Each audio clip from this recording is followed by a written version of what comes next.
বাংলা সাহিত্যের আজকের আমরা এমনই এক টপিক নিয়ে আলোচনা করতে চলেছি যেটি সমস্ত সাহিত্য অনুরাগী এবং পাঠকদের কাছে খুব গুরুত্বপূর্ণ বিষয় হয়ে উঠতে চলেছে। বিশেষত সমস্ত ছাত্রছাত্রীদের কাছে এক আকর্ষণীয় অধ্যায় হতে চলেছে। আজকের আমরা আলোচনা করব দশম শ্রেণীর অভিষেক কবিতাটি। অভিষেক, প্রথমে আমরা জানবো অভিষেক কথার অর্থ কি। অভিষেক কথার অর্থ হলো সূচনা বা আরম্ভ করা। তাহলে অভিষেক কথার অর্থ আমরা কি করলাম, কোনো কিছু সূচনা বা আরম্ভ করা, সেটাকে এক কথায় বলা হয় অভিষেক করা। আমাদের এই অভিষেক কবিতাটি মাইকেল মধুসূদন দত্ত রচিত। এই মাইকেল মধুসূদন দত্তের মেঘনাদ বধ কাব্যগ্রন্থের প্রথম যে স্বর্গ রয়েছে সেই প্রথম স্বর্গ থেকে আমাদের এই অভিষেক কবিতাটি নেওয়া হয়েছে। তাহলে কি জানলাম, মাইকেল মধুসূদন দত্ত রচিত মেঘনাদ বধ কাব্যগ্রন্থের অন্তর্গত প্রথম স্বর্গ থেকে আমাদের এই অভিষেক কবিতাটি নেওয়া হয়েছে। আজকে আমরা এই অভিষেক কবিতাটি যাওয়ার আগে সমস্ত ভিউয়ার্সদের বলবো যে আমাদের এই চ্যানেলে যদি প্রথম হয়ে থাকো তাহলে সবার আগে নোটিফিকেশন পাওয়ার জন্য একটা সাবস্ক্রাইব করে দিও এবং সেখানে গিয়ে নোটিফিকেশনের অল বাটনটা প্রেস করে রাখবে যাতে সবার আগে তোমার ফোনে এটা পৌঁছে যায়। এরপরে জানবো আমাদের ভিডিওটা যদি ভালো লাগে একটা লাইক করবে এবং বন্ধুদের সাহায্যের জন্য তাদের মধ্যে একটা করে শেয়ার করে দিতে ভুলবে না। এবার এই যে মাইকেল মধুসূদন দত্ত অভিষেক কবিতাটা লিখেছিলেন, মাইকেল মধুসূদন দত্তের ছদ্মনাম হলো টিমোথি পেন পোয়েম। এবারে আমরা কবিতার প্রত্যেকটি লাইন ধরে ধরে আমরা ব্যাখ্যা এবং আলোচনা দেখে নেব, যে প্রতিটা শব্দের অর্থ, প্রতিটা শব্দের মানে ধরে ধরে আমরা একটু তাৎপর্য বিশ্লেষণ আমরা দেখে নেব। যদি কারোর কোথাও কোনো বুঝতে অসুবিধা থাকে তাহলে তোমরা কমেন্ট করে জানাতে অবশ্যই ভুলবে না। কনক আসন তজি বীরেন্দ্র কিশোরী ইন্দ্রজিৎ প্রণামিয়া ধাত্রীর চরণে। কি বলছে দেখো, কনক আসন তজি। কনক কথার অর্থ হচ্ছে সোনা, কি হচ্ছে সোনার আসন ত্যাগ করে, ত্যাজি কথার অর্থ হচ্ছে ত্যাগ করা। তাহলে এইটুকার মধ্যে দিয়ে কি যাচ্ছে, সোনার সিংহাসন ত্যাগ করে বীরেন্দ্র কিশোরী। বীরেন্দ্র কিশোরী কথার অর্থ হচ্ছে বীর শ্রেষ্ঠ, তাকে বলা হচ্ছে বীরেন্দ্র কিশোরী। তাহলে বীর শ্রেষ্ঠকে ইন্দ্রজিৎ। তাহলে কি বলছে, সোনার সিংহাসন ত্যাগ করে বীর শ্রেষ্ঠ ইন্দ্রজিৎ প্রণমীয় ধাত্রীর চরণে কি করলো, যে সোনার সিংহাসন থেকে বা আসন থেকে নেমে এসে প্রণমীয় মানে প্রণাম করলো। কোথায় প্রণাম করলো, ধাত্রীর চরণে। ধাত্রী এখানে দেবী লক্ষ্মী বা যিনি নারী ছেদন করে যিনি জন্ম দিয়েছিল তার পায়ে গিয়ে প্রণাম করলো।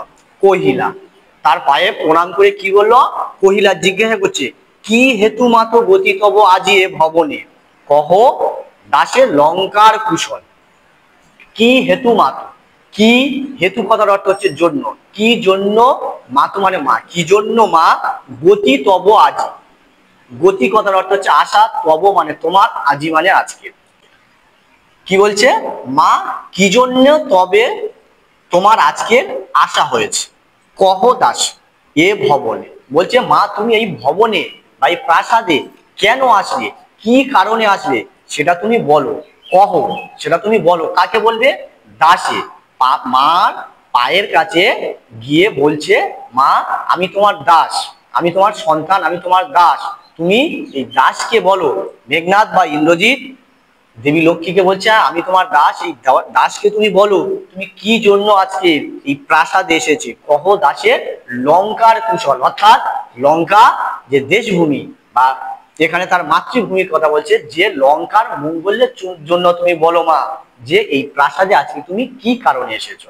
শিরচুম্বী ছদ্রবেশী ও মুরাশি সুত উত্তারিল। কি বলছে, এই কথাটা শুনবার পর শিরচুম্বী অর্থাৎ শির কথার অর্থ হচ্ছে মাথা বা বস্ত্র, মাথায় হাত দিয়ে চুম্বন করলো। কে চুম্বন করলো, ছদ্মবেশী অর্থাৎ ছদ্মবেশ ধারণকারী, অর্থাৎ দেবী লক্ষ্মী ওখানে কেমন বেশে গিয়েছিল, ছদ্মবেশে গিয়েছিল। শিরচুম্বী ছদ্মবেশী অম্বু রাশি সুতা। অম্বু রাশি কথার অর্থ হচ্ছে সমুদ্র রাজ, সুতা কথার অর্থ হচ্ছে কন্যা। অর্থাৎ আমরা কি জানতে পারলাম, সমুদ্র রাজের কন্যা। ছদ্মবেশ ধারণকারী সমুদ্ররাজের কন্যা উত্তর দিচ্ছে। কি উত্তর দিচ্ছে? হায় পুত্র কি আর কহিব কনক লঙ্কার দশা। যে বৎস বা পুত্র কি আর বলবো কনক লঙ্কার দশা। কনক কথাটা হচ্ছে সোনা, যে সোনার লঙ্কার দশা, তালবেশকের দশা মানে হচ্ছে অবস্থা, যে সোনার লঙ্কার অবস্থার কথা আমি কি আর বলবো পুত্র।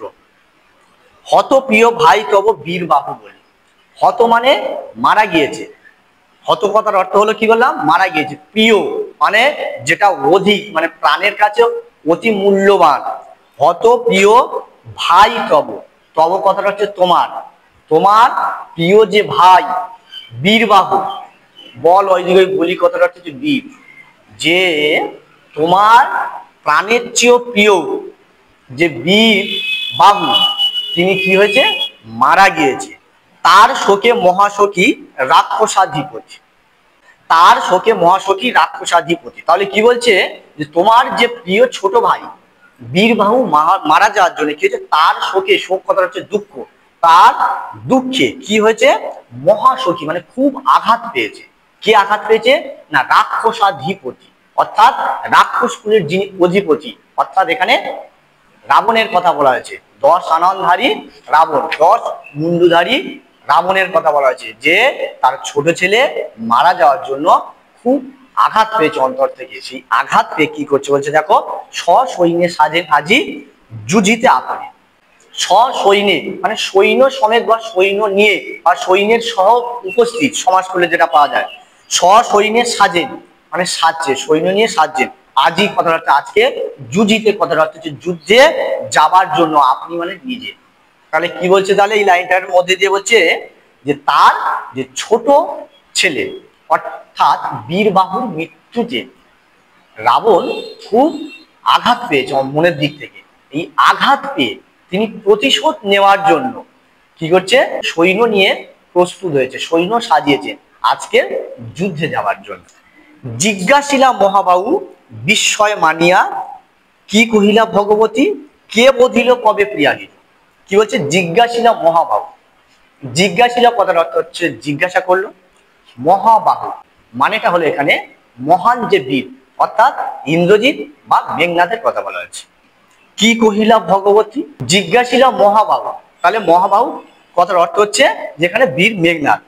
বিস্ময় মানিয়া, বিস্ময় কথার অর্থ হচ্ছে অবাক হয়ে যাওয়া। বিস্ময় কথার অর্থ কি বললাম, অবাক হয়ে যায়। এই যে কথাটা যখনই শুনলো যে তোমার ছোট ভাই মারা গিয়েছে, এই কথাটা শুনে বীর ইন্দ্রজিৎ অবাক হয়ে গিয়েছে। কেন অবাক হয়ে গিয়েছে সেটা এবার পরে বলছে। কি কহিলা ভগবতী, ভগবতী কথার অর্থ হচ্ছে দেবী, যে দেবী কি বললে, কে বধিল কবে প্রিয়ানুজে। কে বধিল, কে বধিল কথাটা হচ্ছে বধ করা বা মেরে দেওয়া। কে বধ করলো, কবে, প্রিয়ানুজে, এটা হচ্ছে সন্ধি যুক্ত শব্দ, প্রিয় যুক্ত অনুজ, অর্থাৎ আমার প্রিয় যে ছোট ভাই, আমার প্রিয় ছোট ভাইকে কে কবে বধ করলো, কে কবে মারলো। এই কথাটা শুনেই কি হয়েছিল, অবাক হয়ে গেছিল, বিস্ময় হয়ে গিয়েছিল। নিশারণে সংহারিনু আমি রঘু বলে। কি বলছে দেখো, নিশারণ দন্ত নস্যই তালবেশ একটা, নিশা কথার অর্থ হচ্ছে রাত্রি, আর র মধ্যাহ্ন রণ কথার অর্থ হচ্ছে যুদ্ধ। তাহলে কি হচ্ছে, রাত্রিকালীন যুদ্ধতে সংহারিনু কথার অর্থ হচ্ছে বিনাশ করা। তাহলে এখানে কি হচ্ছে, রাত্রিকালীন যুদ্ধতে আমি মানে ইন্দ্রজিৎ নিজেকে বলছে আমি রঘুবরে। রঘুবর কথার অর্থ হচ্ছে রঘু বংশের যিনি শ্রেষ্ঠ, অর্থাৎ রামের কথা বলা হয়েছে। কি বলছে তাহলে, রাত্রিকালীন আমি যুদ্ধতে রঘুবর অর্থাৎ রামকে আমি মেরে দিয়েছিলাম, হত্যা করে দিয়েছিলাম। খণ্ড খণ্ড করিয়া কাটিনু বরিশে প্রচন্ড স্বর বৈরী দলে। কি বলছে, শুধু হত্যাই করেনি, কেমন ভাবে হত্যা করেছিল, খণ্ড খণ্ড করে কেটেছিল। কিভাবে কেটেছিল বলছে, খণ্ড খণ্ড করিয়া কাটিনু মানে কেটেছিলাম, বরিশে মানে বর্ষণ করে বা নিক্ষেপ করে, প্রচন্ড মানে অনেক অনেক বা অজস্র বা অগুন্তি, প্রচন্ড, স্বর মানে হচ্ছে তীর, বৈরী দল কথার অর্থ হচ্ছে শত্রু দল। তাহলে এখানে কি বলছে, শত্রু দলের উপর ইন্দ্রজিৎ প্রচুর পরিমাণে তীর নিক্ষেপ করেছিল, অর্থাৎ রামচন্দ্রকে মারার জন্য অনেক তীর নিক্ষেপ করেছিল, যে তীরের আঘাতে রাম মারা গিয়েছিল এবং মারা যাওয়ার পর ওই তীরের আঘাতে তিনি খন্ড খন্ড নাকি হয়ে গিয়েছিলেন। বলছে এই খন্ড খন্ড করে আমি কেটে দিয়েছি, তারপরেও তার যে বীর ভাই বীরবাহুকে কে হত্যা করেছে এই ঘটনাটা তার কাছে পরিষ্কার হচ্ছে না ইন্দ্রজিতের কাছে। তবে এ বার্তা অদ্ভুত বার্তা। এই লাইনটা পরীক্ষায় প্রায় প্রশ্ন করে, যে এখান দিয়ে যে দুটো লাইন বলে দিচ্ছি দাগ মেরে রাখো, যে মহাবাহু বিস্ময় মানিয়া, আর আরেকটা হচ্ছে এ বার্তা অদ্ভুত বার্তায়। এখান দিয়ে পরীক্ষায় খুব প্রশ্ন আছে যে এ বার্তা অদ্ভুত বার্তা বলার কারণ কি, কে কাকে বলেছে অদ্ভুত বার্তা বলার কারণ কি। এখানে বার্তা কথার অর্থ হচ্ছে সংবাদ। বার্তা কথার অর্থটা কি বললাম? সংবাদ। এখানে কোন সংবাদটা ইন্দ্রজিতের কাছে অদ্ভুত মনে হয়েছিল? এখানে বলতে হবে দেবী লক্ষ্মী এখানে তার কাছে যে খবরটা দিয়েছিল যে যুদ্ধে ছোট ভাই মারা গিয়েছে, এই সংবাদটা তার কাছে অদ্ভুত মনে হয়েছিল। কেননা তার কাছে অদ্ভুত মনে হওয়ার কারণ কি ছিল? কোনো এক সময় রাত্রিকালীন যুদ্ধতে তিনি রামকে মেরে খন্ড খন্ড করে কেটে দিয়েছিল, তারপরেও কি রকম ভাবে তার ছোট ভাই বীরবাহু মারা যায়, আহত হয়, যুদ্ধে নিহত হয়, এটাই তার কাছে তাহলে অদ্ভুত ছিল। এ বার্তা অদ্ভুত বার্তা জননী, কোথা পাইলে তুমি শীঘ্র কহ দাস। তাহলে কি বলছে? যে এই যে খবর এটা হচ্ছে অদ্ভুত, এই খবরটা তুমি কোথায় পাইলে সেটা তুমি এই দাসকে শীঘ্রই কহ। তারপরে কি বলছে? রত্নাকর রত্নোত্তমা ইন্দিরা সুন্দরী উত্তরীলা। অর্থাৎ এখানে কি বলছে? রত্নাকর, রত্নের কাছে সবসময় যিনি থাকে, রত্নোত্তমা মানে রত্নের থেকেও সব উত্তম, মানে রত্নের থেকেও ভালো। অর্থাৎ এখানে এই কথাগুলি ব্যবহার করে, শব্দগুলি ব্যবহার করে দেবী লক্ষ্মীর সৌন্দর্যের কথা বলছে, যে ইন্দিরা সুন্দরী উত্তরীলা, হায় পুত্র মায়াবী মানব সীতাপতি। তাহলে ইন্দিরা সুন্দরী কি উত্তর দিচ্ছে? যে মায়াবী মানব। মায়াবী মানব কাকে বলা হয়? যিনি মায়া দেখাতে পারে, অর্থাৎ যিনি জাদু দেখাতে পারে তাকে মায়াবী বলা হয়। জাদু দেখাতে পারে তাকে মায়াবী মানব। সেই জায়গা থেকে বলছে যে সীতাপতি অর্থাৎ রাম মায়াবী মানব। তাকে মায়াবী মানব বলা হয়েছে কেন? এই কারণে বলা হয়েছে ইন্দ্রজিৎ তাকে মারার পরও পুনরায় বেঁচে উঠেছে, এই কারণে তাকে মায়াবী মানব বলা হয়। কারণ কোনো মানুষের পক্ষে মৃত্যুর পর বেঁচে ওঠা সম্ভব নয়, সেটা একমাত্র রামচন্দ্র উঠেছিল বলে তাকে দেবী লক্ষ্মী বলেছে মায়াবী মানব। তাহলে মায়াবী মানব সীতাপতি রাম, এই কথাটা কে বলেছে? তাহলে কথাটি বলেছে হচ্ছে দেবী লক্ষ্মী। কাকে বলেছে? ইন্দ্রজিৎকে কথাটা বলেছে। তব স্বরে মরিয়া বাঁচিল, তব স্বরে মানে তোমার স্বরে মানে তীরে মরে গিয়েও বাঁচল, মরিয়া বাঁচল মানে মরে গিয়েও পুনরায় বেঁচে উঠেছে। যাও তুমি তরা করি রক্ষ রক্ষ কুল মান এ কাল সমরে রক্ষ চূড়ামণি। অর্থাৎ এই জায়গা থেকে কি বলছে? যাও তুমি তরা করি। তরা কথার অর্থ হলো তাড়াতাড়ি বা দ্রুত বা শীঘ্র। কি বলছে? তুমি তাড়াতাড়ি যাও, গিয়ে রক্ষ, প্রথম রক্ষ কথার অর্থ হচ্ছে রক্ষা করা, যেটাকে বলা হচ্ছে প্রোটেকশন। যে তুমি তাড়াতাড়ি যাও, গিয়ে তুমি রক্ষা করো। কি রক্ষা করবে? রক্ষকুল। দ্বিতীয় রক্ষ কথার অর্থ হচ্ছে রাক্ষস, আর কুল মানে বংশ। অর্থাৎ তুমি তাড়াতাড়ি গিয়ে রাক্ষস বংশকে তুমি রক্ষা করো। কেননা রাক্ষস বংশ এখন প্রচন্ড পরিমাণে বিপদে রয়েছে, এই কারণে বলছে তুমি তাড়াতাড়ি গিয়ে রাক্ষস বংশের যে সম্মান যে মর্যাদা রয়েছে সেটাকে তুমি রক্ষা করো।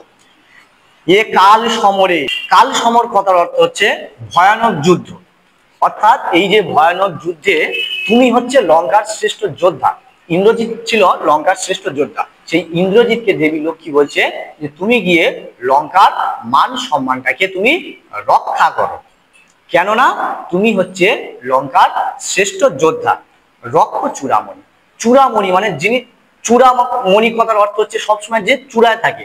অর্থাৎ লঙ্কার শ্রেষ্ঠ যোদ্ধা যদি হয় মেঘনাদ বা ইন্দ্রজিৎ, তাহলে এখানে কি হবে? চূড়ামণি কথার অর্থ হচ্ছে শ্রেষ্ঠ বীর বা শ্রেষ্ঠ যোদ্ধা। আর শ্রেষ্ঠ যোদ্ধাকে ছাড়া দেশ রক্ষা হবে না, সেই কারণে বলছে যাও তুমি তরাকরি রক্ষ চূড়ামণি। ছিঁড়িলা কুসুমের দাম, ছিঁড়িলা কথার অর্থ হচ্ছে ছিঁড়ে ফেলে দেওয়া। কুসুমের দাম মানে হচ্ছে ফুলের মালা। কুসুম কথার অর্থ হচ্ছে ফুল, আর দাম কথার অর্থ হচ্ছে মালা। অর্থাৎ ফুলের মালা ছিঁড়ে দিল। কে ছিঁড়ে দিল? ইন্দ্রজিৎ। রোষে, কেমন ভাবে ছিল? তাহলে এমনি এমনি ছিঁড়ে নি, কিন্তু রাগে বা ক্রোধে। মহাবলী, মহা যে বীর, মেঘনাদ। তাহলে এখানে আমি কবিতা বলার মধ্যে অনেকবার বলেছি মেঘনাদ বা ইন্দ্রজিৎ, অর্থাৎ মেঘনাথের অপর নাম হচ্ছে ইন্দ্রজিৎ বা ইন্দ্রজিতের অপর নাম মেঘনাদ। কি কারণে বলা হয় মেঘনাদ? তিনি নাকি মেঘের আড়াল থেকে যুদ্ধ করতে পারেন, আবার মেঘের মতো গর্জনও নাকি করতে পারেন। এই কারণে ইন্দ্রজিতের অপর নাম মেঘনাদ। ফেলাইলা কনক বলয়। ফেলাইলা কথার অর্থ হলো বা মানে হলো ফেলে দিল। কনক বলয়, বলয় কথার অর্থ হচ্ছে বালা, অর্থাৎ হাতের যে সোনার বালা ছিল, এই যে কথাটা যখনই শুনলো ছুঁড়ে ফেলে দিল। কোথায় ফেললো? দূরে। কত দূরে? পদতলে মানে পায়ের কাছে। পরি শোভিল কুণ্ডল, এবং পায়ের কাছে কি পড়লো? পরে শোভা পাচ্ছে। কি শোভা পাচ্ছ? শোভিল কুণ্ডল মানে হচ্ছে, কুণ্ডল কথার অর্থ হচ্ছে যে কানের যে অলংকার। আগেকার রাজারা যে মহাভারতের যে যুদ্ধ কিংবা রামায়ণের যুদ্ধ যখন দেখবে, আগেকার রাজারা যোদ্ধারা কানে যে সোনার যে গোল আকারের যে অলংকার পরতো, সেটাকে বলা হচ্ছে কুণ্ডল। তাহলে এই কথাটা শুনবার পর, যে লঙ্কায় যখন শত্রু দল বেড়ে যাচ্ছে, দেবী লক্ষ্মীর কাছ থেকে যখন শুনলো, শুনবার পর ইন্দ্রজিতের মাথায় রাগ উঠে গেল। সেই রাগে তাহলে কি করছে? তাহলে হাতের যে বলয়, যে অলংকার, কানের যে অলংকার ছিল, সেগুলো ছুঁড়ে ফেলে দিল। ফেলে দেওয়ার পর কেমন ভাবে একটা আমাদের অলংকারে ব্যবহার করে বলছে, দেখো, যথা, যেমন ভাবে বোঝাচ্ছে, দেখো, অশোকের ফুল অশোকের তলে আভাময়। কি হচ্ছে? অশোক গাছের ফুল, অশোক গাছের ফুল অশোক গাছের গোড়ায় পড়লে যে একটা যতটা সুন্দর একটা সৌন্দর্য বিস্তার করে, একটা সুন্দর দেখায়। গাছের ফুল গাছের তলায় পড়ে থাকলে, বিছনার মতো যদি পড়ে থাকে, একটা যতটা সুন্দর দেখায়, তাহলে মেঘনাথের বা ইন্দ্রজিতের হাতের আর কানের অলংকার পরে ঠিক ওই রকম ভাবে আভা মানে শোভা পাচ্ছিল। ধিক মোড়ে, ধিক কথার অর্থ হচ্ছে ধিক্কার জানাচ্ছে। মোড়ে মানে হচ্ছে আমাকে বা নিজেকে। তাহলে এখানে ইন্দ্রজিৎ নিজেকে ধিক্কার জানাচ্ছিল। কেন ধিক্কার জানাচ্ছিল সেটা পরে আসছে, বলে দেওয়া হচ্ছে। কহিলা গম্ভীরে কুমার। কুমার অর্থাৎ ইন্দ্রজিৎ নিজেকে ধিক্কার জানাচ্ছে। কেমন ভাবে যাচ্ছে? গম্ভীর ভাবে বলো, হা ধিক মোড়ে। আবার বলছে, পুনরায় বলছে যে নিজেকে ধিক্কার জানাচ্ছে। বৈরী দল বেড়ে স্বর্ণলঙ্কা। বৈরী দল কথার অর্থ হচ্ছে শত্রু দল। তাহলে কি হচ্ছে? বৈরী দল বেড়ে স্বর্ণলঙ্কা, অর্থাৎ শ্রীলঙ্কায় বা প্রিয় স্বর্ণলঙ্কায় আস্তে আস্তে শত্রু দল বেড়ে গিয়েছে। আর মেঘনাদ লঙ্কার শ্রেষ্ঠ যোদ্ধা হয়ে নিজের কর্তব্য তখন পালন করেন। কি করছিল এখানে বলছে, দেখো, হেতা আমি বামা দল মাঝে। কি বলছে? হেতা আমি, ভয়াকার ময়াকার, বামা কথার অর্থ হচ্ছে নারী জাতি। অর্থাৎ লঙ্কায় শত্রু দল আস্তে আস্তে বেড়ে গিয়েছে, আর মেঘনাদ তখন মেয়েদের মাঝখানে প্রমোদ কাননে হাসি মস্করাতে, ঠাট্টা তামাশাতে তখন ব্যস্ত ছিল। এই জন্য কুমার নিজেকে ধিক্কার জানাচ্ছিল, যে হা ধিক মোড়ে। এবারে বলছে, এই কি সাজে আমারই। কেন বলছে কথা? যে তিনি হচ্ছে লঙ্কার সর্বশ্রেষ্ঠ যোদ্ধা, আর সেই লঙ্কাতে শত্রু দল আস্তে আস্তে বেড়ে গিয়েছে। সেই সময়ে শ্রেষ্ঠ যোদ্ধা হয়ে নিজের দায়িত্ব কর্তব্য পালন না করে নারীদের মাঝখানে ছিল। এই জন্য বলছে, এই কি সাজে আমারে, এটা কি করা আমার উচিত? আনরথ তরা করি। তরা কথার অর্থ আগে বলা হলো দ্রুত বা তাড়াতাড়ি। আনরথ তরা করি ঘুচাবো এ অপবাদ। এই লাইনটা তলায় আন্ডারলাইন করে রাখো। ঘুচাবো এ অপবাদ পরীক্ষায় খুব পড়ে। কোন অপবাদের কথা বলা হয়েছে? পরীক্ষায় খুব তুলে দেয় কোন অপবাদের কথা বলা হয়েছে এখানে। তাহলে আমরা কোন অপবাদের কথা বলবো? তাহলে একটু আগেই আমরা যেটা বলে দিলাম, যে লঙ্কায় শত্রু দল বেড়ে গিয়েছে, কিন্তু মেঘনাদ নিজের দায়িত্ব কর্তব্য পালন না করে মেয়েদের মাঝখানে তিনি ব্যস্ত ছিল। এই জন্য যে যাতে কেউ না বলে মেঘনাদ নিজের দায়িত্ব কর্তব্য পালন না করে ওই কাজে ব্যস্ত ছিল, সেই জন্য ওই অপবাদটা তিনি ঘোচানোর জন্য এই কথাটি তিনি বলেছে।